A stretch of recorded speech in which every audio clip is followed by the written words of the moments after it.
Ma vision de la revendication des 32 heures, c'est que bien évidemment ça va dans le bon sens puisque ça permet une meilleure répartition du travail. Je pense que le plus important, c'est que les modalités et le contrôle de la réduction du temps de travail soient aux mains des travailleurs eux-mêmes. Pour quelqu'un qui veut plus gagner, qui veut travailler comme moi par exemple, parce que j'ai un contrat de 40 heures, mais demandant de réduire mon contrat à 32 heures, je ne vois pas forcément l'avantage pour moi, donc ça ne me concerne pas. Qu'est-ce que tu crains ? Que ton salaire soit baissé?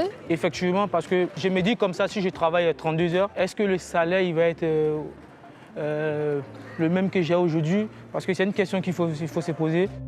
Salaire, embauche, intervention des salariés, ces trois enjeux se retrouvent dans toute l'histoire des luttes pour la réduction du temps de travail.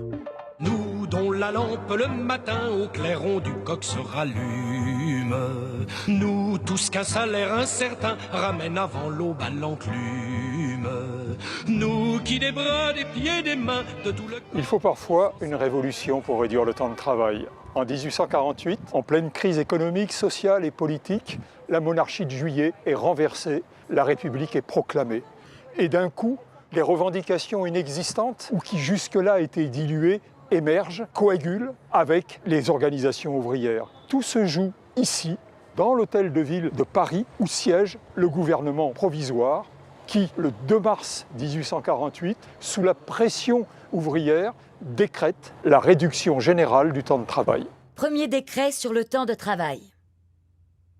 Considérant qu'un travail trop prolongé non seulement ruine la santé du travailleur, mais encore en l'empêchant de cultiver son intelligence porte atteinte à la dignité de l'homme. Le gouvernement provisoire de la République décrète « La journée de travail est diminuée d'1 heure ».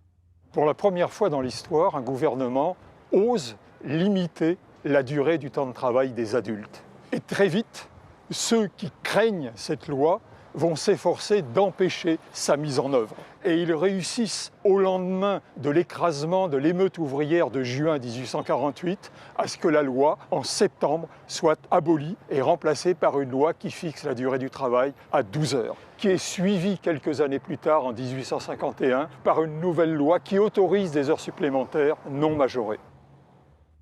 Les ouvriers qui demandent la journée de 8 heures, ce sont les paresseux et les incapables. Admettons qu'on les force tous à travailler que 8 heures. Savez-vous ce qu'ils feront, la majorité? Eh bien, ils iront boire. Voilà tout. Que voulez-vous qu'ils fassent? Désormais, la question de la durée du travail, objet selon Karl Marx d'une longue et âpre guerre civile, ne quitte plus la scène sociale. En 1866, à Genève, le premier congrès de l'Association internationale des travailleurs se prononce pour la limitation à 8 heures de la journée de travail. En 1889, le Congrès international ouvrier socialiste de Paris décide de faire du 1er mai, dans tous les pays, une journée de manifestation en sa faveur. Au Congrès constitutif de la CGT, les 8 heures figurent en bonne place dans son programme revendicatif. En 1904, les syndicalistes décident d'agir en conséquence. Raymond Duberos au Congrès de Bourges. La Commission demande au Congrès qu'une propagande active d'éducation soit engagée pour préparer les esprits afin qu'au 1er mai 1906, aucun ouvrier ne consente à travailler plus de 8 heures par jour, ni à un salaire inférieur au minimum établi par les organisations intéressées. Ils ne doivent pas compter sur les législateurs, mais sur eux-mêmes pour faire aboutir leurs revendications.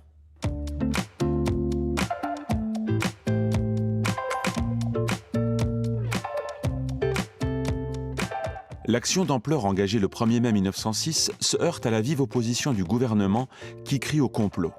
La CGT tient bon néanmoins sur l'objectif des 8 heures. On est ici à l'endroit même où en février 1917, les midinettes manifestaient pour exiger les 10 sous, c'est-à-dire les salaires, la semaine anglaise, c'est-à-dire arrêter le travail le samedi midi, et le retour des poilus, c'est-à-dire la paix. Leur grève était massive, forte, elle s'est étendue à d'autres entreprises féminines. Il y a eu aussi de nouvelles grèves à l'automne 1918, et ce sont ces deux vagues de grève qui ont contribué aux conventions collectives et à la loi sur les 8 heures de 1919.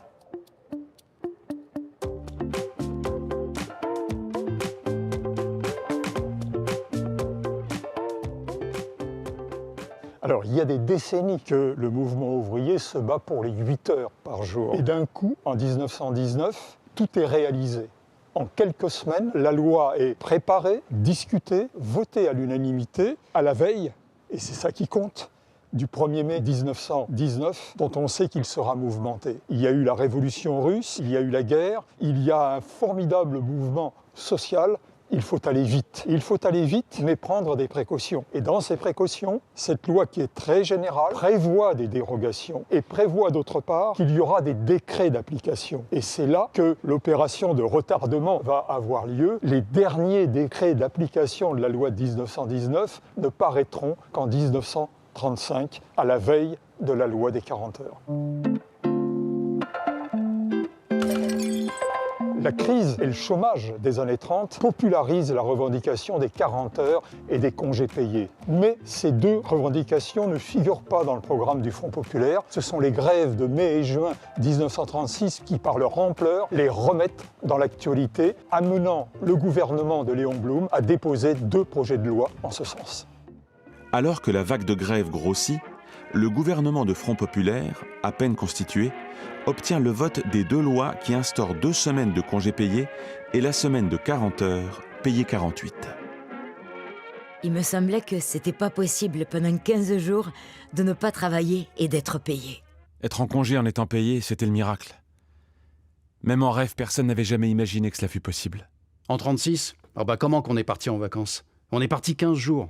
On est parti à Cailleux dans la Somme. Oh, dans le train, ce monde. Pour les employeurs et la droite, l'heure de la revanche sonne en 1938. Paul Reynaud, le 12 novembre 1938.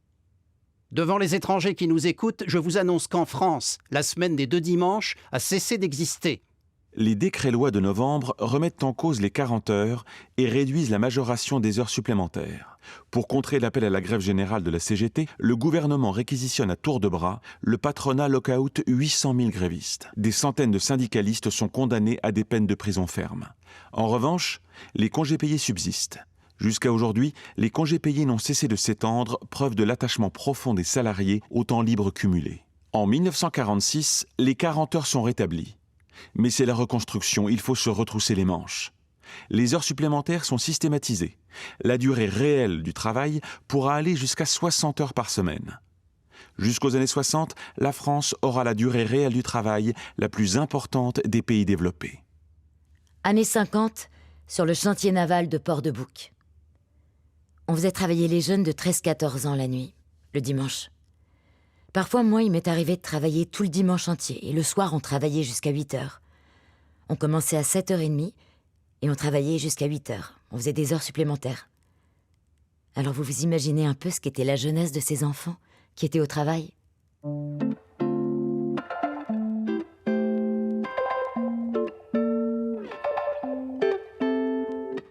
En 1997, le gouvernement de gauche pluriel annonce la réduction de la durée du travail à 35 heures. Elle sera effective en 2000 et devra se négocier dans les entreprises et être validée par un accord majoritaire. La CGT engage une immense bataille pour que les négociations correspondent aux souhaits des salariés.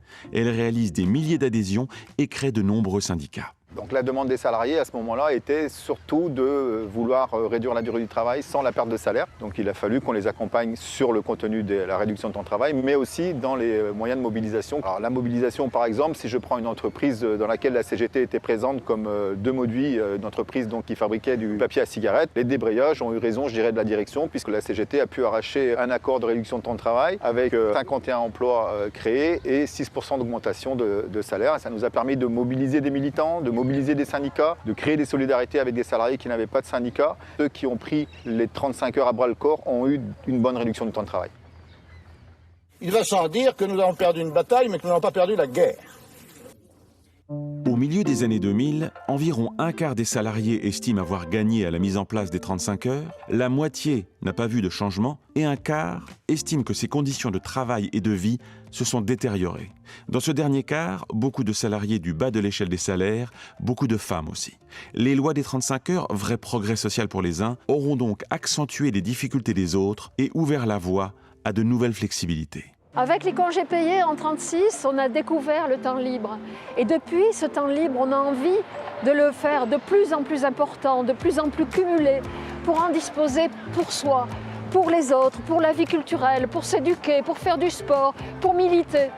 Et c'est autour de cette exigence de temps libre que de plus en plus se posent les revendications de réduction de la durée du travail.